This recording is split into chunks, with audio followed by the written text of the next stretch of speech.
في الحلقة اللي فاتت من تريب نحن هنا في سان فرانسيسكو انترناشونال ايربورت ذاهبين إلى مصر. في الفيديو ده أنا هحكي لكم إيه اللي حصل معايا بعد ما رجعت مصر، الكويس والوحش. أنا عشت حوالي 10 سنين برا مصر من 2014، ودي كانت أول مرة أرجع مصر من 5 سنين. كان في شهر فبراير 2024. متجهين دلوقتي احنا في اتجاه ترانزيت في باريس. الحمد لله أنا دلوقتي في المطار في باريس، وعلى شمالي في ستاربكس، وعلى يميني في ماكدونالدز. فأكلت في مكان اسمه بول في الوسط علشان ما اكلش في ستاربكس ولا ماكدونالدز، عشان انا مقاطع الاتنين دلوقتي. وصلت ارض الوطن. احمد اخويا، اوكي. انا مش قادر اصدق ان انا في عمارتي القديمه. في فازه هنا، هي طبعا فازه ايه ده، مش حقيقيه. اخويا احمد، عارف ان احنا شكلنا مش شبه بعض خالص.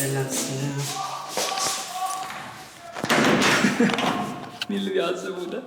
كنت متحمس جدا ان انا اشوف اخويا بعد سنين كتير، بس هو ما كانش متحمس قوي زي ما انتم شايفين، يمكن عشان كان لسه صاحي او مش بيحبني. فاول وقتي في مصر كنت حاسس بكميه كبيره من الامل، كانت كل حاجه مشرقه جدا وكنت حاسس انا متحمس. قابلت ناس كتير ما شفتهاش بقالي فتره. احنا فين دلوقتي؟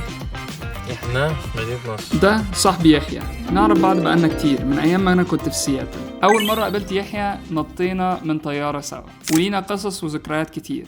وبعدين هنشتغل على فكره الاب بتاعتنا ولا لا؟ كان نزل مصر وكان بيحكي لي ايه اللي حصل في الجيش، تقعد كده في الضلمه كده لوحدك، كنت على الشارع بس على جنب كده، وبيعمل مزيكا جامده جدا. هنعمل اغنيه صحيح؟ ايوه يا باشا.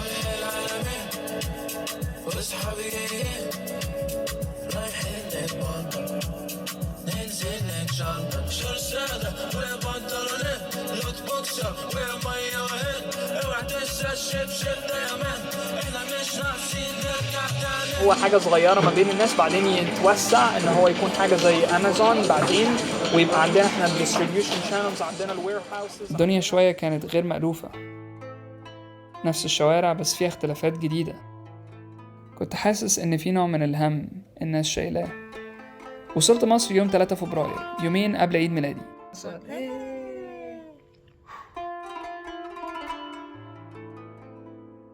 يعني اعمل فيه ايه بقى؟ وكنت اعلنت ان انا لما هنزل مصر هعمل ميت اب، وقررت ان الميت اب ده يحصل يوم 5 فبراير في معرض الكتاب، عشان انا كنت عايز اروح، وكنت متوقع ان الناس من متابعين القناه هتحب انها تروح معرض الكتاب برضو، فظنيت انها فكره كويسه. لسه داخل اهو المعرض، وبحاول ان انا الاقي الناس. بيقولوا ما بين قاعه 2 وما بين قاعه 3. لقينا الشباب. اوبا، اهلا وسهلا. السلام عليكم. السلام ورحمه الله وبركاته. اهلا وسهلا. اهلا وسهلا. اسمك ايه؟ حمزه. اول ما وصلت كنت متحمس جدا، دي كانت اول مره اقابل ناس من القناه. وفي وسط ما انا بسلم على الناس وفي قمه الحماس، حصلت حاجه خلتني ملحقش اتهنى. عامل ايه؟ الحمد لله. تبع ايه؟ تبع ايه يعني؟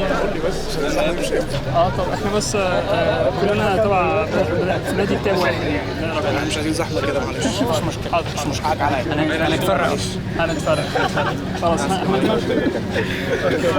معاهم تصريح بس الكاميرا دي اول حاجه. ايه؟ الكاميرا دي بتاعت مين؟ بتاعت هنا. معاك تصريح للكاميرا؟ يعني ايه تصريح؟ هو هنا عشان تصور بكاميرا زي دي لازم يبقى معاك تصريح، ده بدايه كلام. لا يا تصوير شخصي يعني. ايوه تصريح مش اعلامي. انا لازم تصريح برضه. معك تصريح. مصر اللي فيها كمية من الإبداع والمبدعين وحاجات كتير جدا جميلة تستاهل إنها تتشاف، والكاميرا واحدة من الوسائل إنها ممكن تبين ده، بقت تتعامل على إنها غلطة. الموضوع ده بيضايقني جدا. هو اتحسن شوية الصراحة، ولكن مازال بيضايقني جدا. ما خليش الموضوع يجي عليا قوي، ومشينا ورحنا وقفنا في حتة تانية.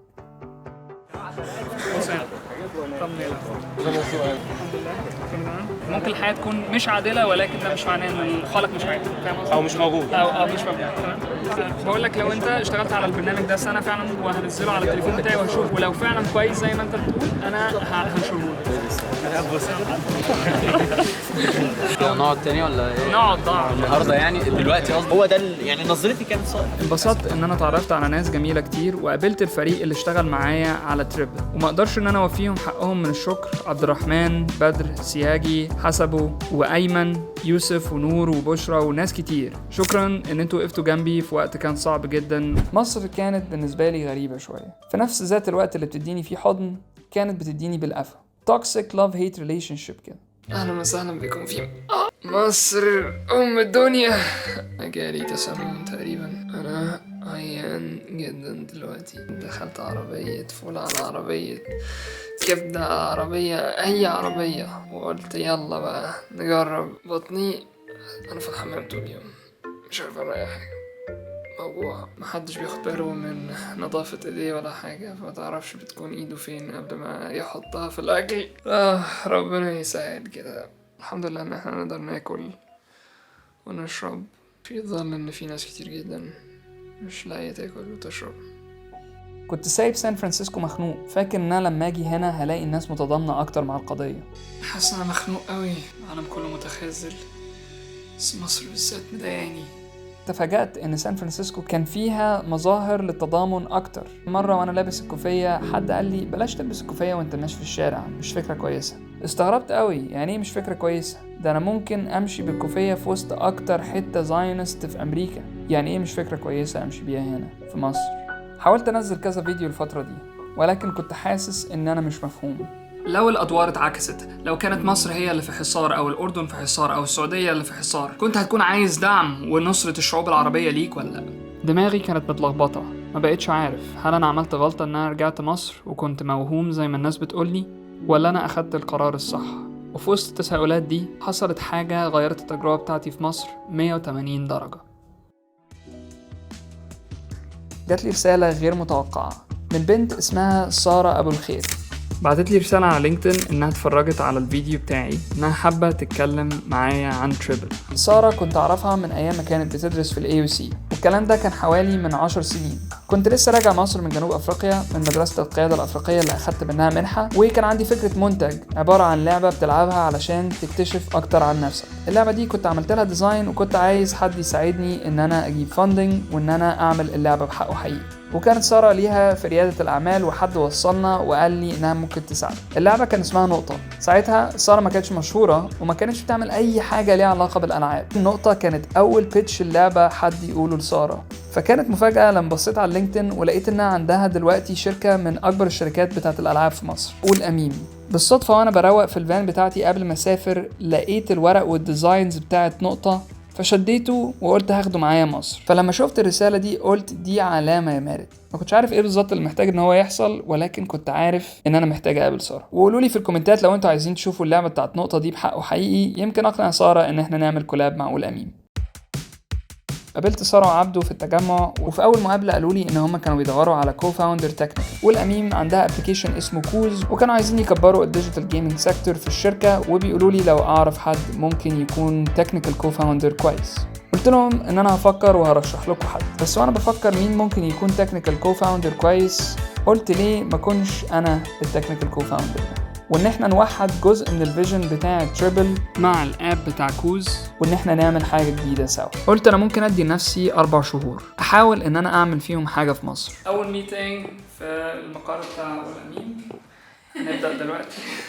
add a new game على الاب every 3 months لحد اخر السنه. بدات شغل مع قول امين. في الاول كانت الفكره ان انا اشتغل معاهم على الابلكيشن بتاع كوز، ولكن مع المناقشه والكلام قلت لهم ليه ما نشتغلش على فكره جديده نجمع الناس تلعب مع بعض. قررنا نسمي الابلكيشن دايره. ساره اللي فكرت في الاسم. قلت لهم ان انا ممكن ابني الMVP، ولكن احنا هنحتاج فاندنج علشان الشغل هيبقى كتير جدا، وهنحتاج ان احنا نكبر التيم ونجيب ناس تكنيكال. وقررنا ان احنا نقدم على YC علشان نجيب فاندنج. Y Combinator اكبر اكسلريتور في امريكا، بتقدم عليه بفكره ستارت اب، ولو قبلوا الفكره بتاعتك بيدولك فاندنج $500,000. بدات اشتغل على الMVP اللي هو المينيمم فاليبل برودكت. نهايه اخر يوم في قول امين وأول يوم مش آخر يوم، أول يوم بس آخر أول يوم وبعدين إن شاء الله الجاي أحسن. الشغل مع أولى أميم كان مسلي جدا، والتيم كان كرييتيف ودايما عارف ازاي ان هو ينبسط. احنا النهارده بنعمل تيم بلدي. ليه؟ عشان متأخرين قوي، احنا اسفين. انت بتصورني عشان انا اموره؟ طبعا. اخويا ايه الاكبر اللي انت عندك؟ عملت بيه ايه قبل كده؟ هنبدأ أول واحدة عند شوية في أوضة عبده، فممكن نتجه إلى هناك. بسم الله الرحمن الرحيم. شادي ايه ما كانش عارف الموضوع بتاع المدى النار. سيبك كده بترن وبعدين فويس اوفر عليها وكأن احنا بنعمل حاجات وحرك ايدك وبتاع. في الوقت ده شفت قد ايه عبده وساره عندهم عبقريه وبيشتغلوا كتير جدا، وساره الصراحه is a marketing genius وعندها كميه creativity رهيبه. I was born in Cairo and passion pizza was my favorite food, okay? And then we have the table here in the middle. Let's say دلوقتي أنا spotlight عليا and then everyone can see that this spotlight عليا أنا it's my turn and then my prompts بيظهروا. ما كانش معانا وقت كتير ان احنا نقدم على YC قبل الديدلاين، فكان معايا حوالي اسبوعين، واخدت شويه من الكود اللي كان مكتوب في تريبل وبدات ان انا اضيف عليه فكره ان الناس تلعب اونلاين الاول قبل ما تنزل انها تتقابل وتلعب مع بعض. جزء من التقديم على YC ان انت تسجل فيديو بيشرح الفكره وان انت تعمل ديمو. حبيت اوريكم البروسيس واحنا بنسجل الفيديو. بدأ تفهم؟ مساء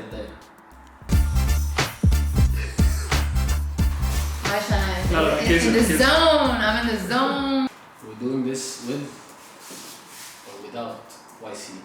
صحيح. بس انت الخسران يا مان. طب يلا بينا بص. Potential of merging online play with physical meetups inspired us to unite and build Daira. We hope to see you in California. But like performance, okay? Like performance.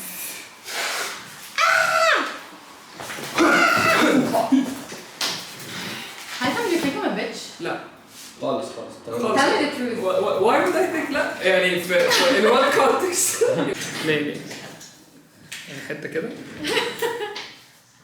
يلا. Hello YC, this is Abdo. This is Haytham. And this is Sara, and we're the co-founders of Daira. ممكن يبقى تاني. Okay, جاهزين؟ Yeah. 3, 2, 1. Hello YC, this is Abdo. Potential of merging online games with physical meetups inspired us to unite and build Daira. You know, to ultimately meet and انت عارفة اصلا هي مش السكريبت بتاعتي. Okay, جاهزين شباب؟ Okay. يعني بس energy.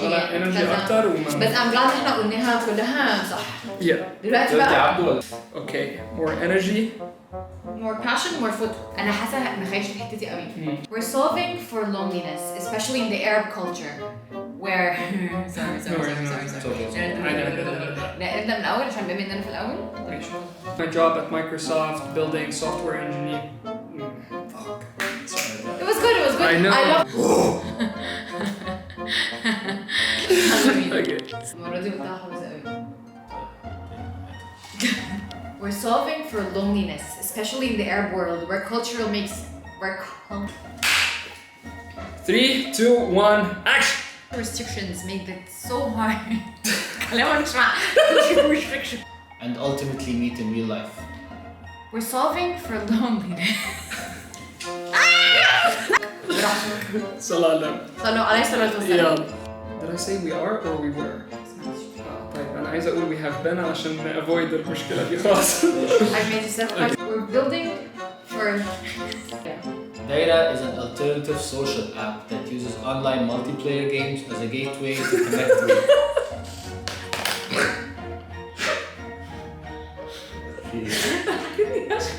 أول ما غيرته بس عمل كده وكده ورجع. Gaming app that evolved out of Ul Amim, our physical board and card game company, which we grew from a $750 investment in San Francisco. Hello YC, this is Abdo. This is Haytham. And this is Sara, and we are the co-founders of Daira. Daira is an alternative social app that uses online multiplayer games as a gateway to connect with new people and ultimately meet in real life.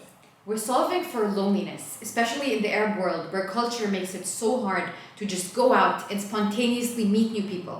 Before we joined forces, we have been working towards the same mission but separately. I quit my job as software engineer at Microsoft to build Tribble, an app to connect like-minded individuals based on compatibility algorithms. And Abdu and I have been building Kuz, which although is just an MVP, attracted more than 300,000 users within a few months of launch. Kuz is a social gaming app that evolved out of our physical games company, Ul Aniyam. The potential of merging online games with physical meetups inspired us to unite and build Daira. We hope to see you in San Francisco. Guys, this was perfect! احنا دلوقتي واحنا قدمنا على YC دلوقتي عايزين نشوف هيدونا فلوس امتى. بعد ما قدمنا على YC اخدت بريك شويه وعملت شويه سايد كويست كده. رحت اماكن ما رحتهاش قبل كده في مصر زي الجونه ودهب. ديت تيد توك. مين هنا عنده احلام نفسه ان هو يحققها وعنده احلام يعني بيسعى ليها؟ طيب انا عندي خبر مش كويس قوي للاسف.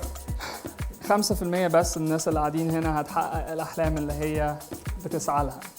وان احنا قتلنا بورصة عندي في شقة جدتي. كانت معركة حاسمة وهسيبكم مع الملحمة دلوقتي. المهم بص ما تسيبوش يطلع بره الحمام، يعني احنا هندخل بسرعة ولازم يعني هو مش هيطلع لنا او ما هنفتح الباب. بس انا قصدي ان احنا عايزين نقتله في حتة يكون فيها هو محبوس، فاحنا هندخل مكان صغير ونقفل ببعض. يعني ده غصب عننا. هندخل مش هنطلع غير المعركة لما تنتهي، فاهم قصدي؟ فاهم قصدي. خلاص. علينا خلاص.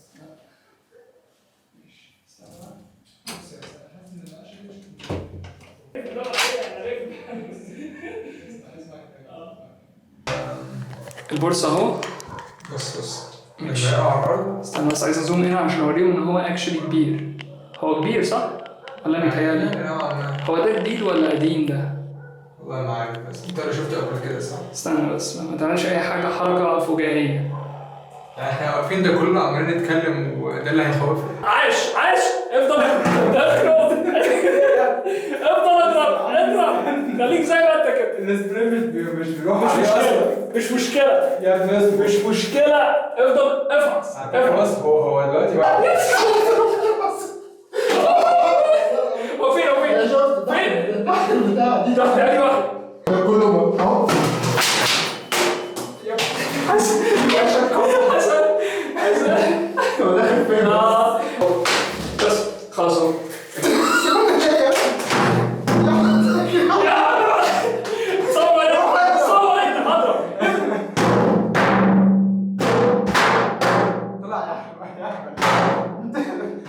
مش هو طلع بره. يا لهوي يعني. كمل احنا ضربناه شويه. اهو فين؟ اهو تعالى مش عارف الباب. طيب امسك الفيديو وجيبه. لا امسك الفيديو. بص صورنا انا. طيب انت بتصور بس هو نفسه. ايوه يا عم هو النجم بتاع الفيديو. وديله بيتحرك هنا والله العظيم ديله بيتحرك هنا. بقت كده يعني؟ اعتقد كده خلاص. بس مش عارف ده هو ده ولا لا. مش ده ما كانش. ممكن يكون واحد تالت صح؟ ده ممكن يكون واحد تالت بس احنا نحط لهم الجثه يعرفوا ان احنا قتلنا واحد.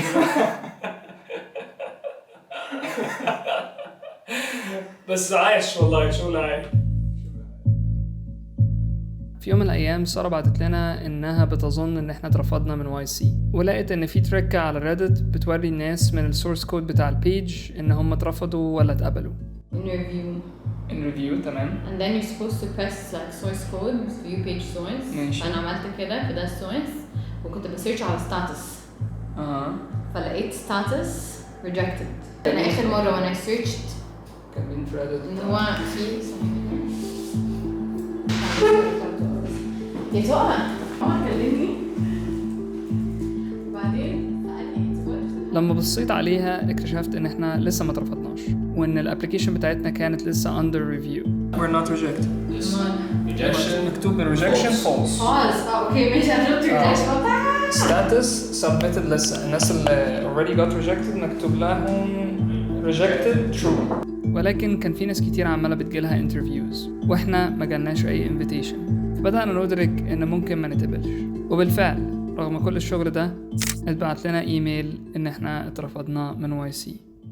وفي الحلقة اللي جاية هحكي لكم قررنا نعمل ايه بعد ما استلمنا الرفض ده.